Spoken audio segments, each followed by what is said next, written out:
If you have entered your date of birth on Instagram by mistake and you wish to change it, this video is for you.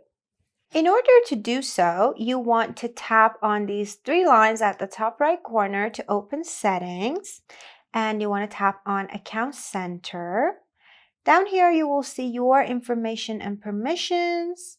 That's not what we want to do. Actually, the one before that, it says personal details. You want to tap on that. And as you can see in the middle here, it says birthday. Once you tap on that and tap edit,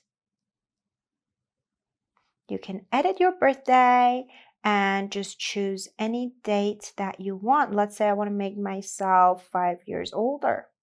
And then I'm going to tap save. Now it says confirm changes to your birthday. Your birthday will be set to this date. And then I'm going to confirm. And now my birthday is updated. Just pay attention that there's a limit to the number of times that you can change your date of birth on Instagram.